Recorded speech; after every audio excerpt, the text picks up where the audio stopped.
everybody knows that, the sequel is always great. It should be. It is the next chapter. Confessions 1. It was a story that had to have 2 chapters because it's such a deep story. Here you are, you cheating on your girlfriend, you're going through the motions, and sometimes you just got to let it go. If you really feel like telling your woman the truth is going to take you to the next level of your relationship, which I found is not really the case, but it's best to be honest, and it truly does pay off to be honest, if not with yourself, because you're cleansing your soul of all of the things that you have wrong. It is the admission of sin. When you admit to the wrong that you've done, I think there's some fulfillment in that. Everybody can't do it, but if your relationship can truly withstand that, I think it can take anything. You can take anything on. I don't know what you came to do tonight, but I came to party is the kickoff. That lyric is the ultimate party starter, man. I don't know, it was a hot record, It was a hot record in, '01, '02. And then, yeah, lights out. You got it bad. Having it bad, man, everybody has it bad once in their life, When you go through that, heartbreak, that moment with your significant other when it's over, or you just can't let it go. You hang up and you call her right back. You miss just one day without that friend of yours and your whole life is off track.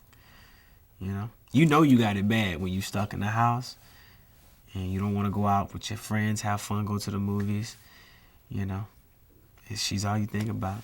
You got it bad when you're out with somebody else, but you keep on thinking about the other person you were with. You got it bad. Let it burn. Sometimes it gets hot. Sometimes the relationships get so steamy that you just gotta let it go. Gotta let it burn.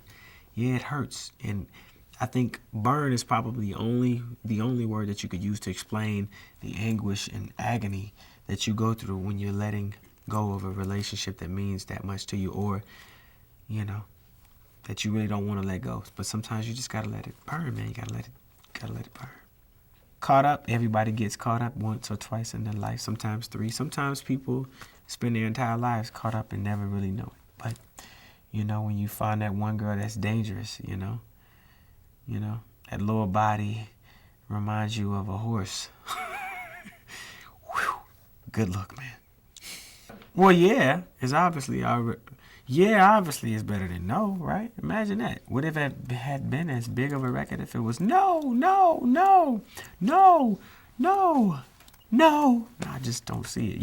Yeah, man. Yeah, man. Little John Ludacris came through and, it really helped take that record to the next level. But yeah, I think it's the one record that made all of the difference in the career of Usher, man. I had hit records before, mounds of hit records. But that one record just, man, it was the thing that I'm so proud of, man. It was Atlanta. It was attitude. It was energy. It was everything that goes into and went into building this career, man. It was the first time I had truly came home. I felt like my previous albums, you kind of felt like, okay, New York, you had some issues. It was cute. It was fly. It was fun. The videos were cool, all of that. But then, yeah, I'll tell you, it was just something about that endorsement of Atlanta and that recognition of the place that made the difference in my life, man. Yeah, man. My boo, man, is a term of endearment that we all, have used. Or if you haven't used it by now, you should, I think, with the repackaging of the project, me and Alicia Keys, I'm so happy that she put it together. The writer of that, Adonis, man, great writer, great friend. Matter of fact, it's funny how we kind of came together. Me and, Adonis, the writer of my boo, we were friends. We were in a group at a young age, and we came back around 15 years later, and he makes a #1 record for me. Ain't that amazing? Small world, man. That is a throwback. Just Call Me Mac is the beginning of it all. I was featured on the Poetic Justice soundtrack, Janet Jackson movie, and Tupac, Janet Jackson and Tupac's movie. it's funny, man, how with all of the chain of events that took place in my life, they all kind of have something to do with each other or evolve naturally. You know, being in a movie with Janet Jackson, end up touring with Janet Jackson. It's something magical in there. But just call me a Mac, man. You know, I hit the scene, and that was the first record of all of them, man. It made me want to leave the one I'm with was the record-breaking record that made a difference in my career for my first album. I tried many different things with many different producers, and I had a nice amount of success with my first album. I can't say I hated it. I'd say it was really the beginning. But My Way was the record where I decided to do things my way. So you make me wanna, it being a subject or a topic matter that I feel like a lot of people could relate to. I wasn't the only person going through it.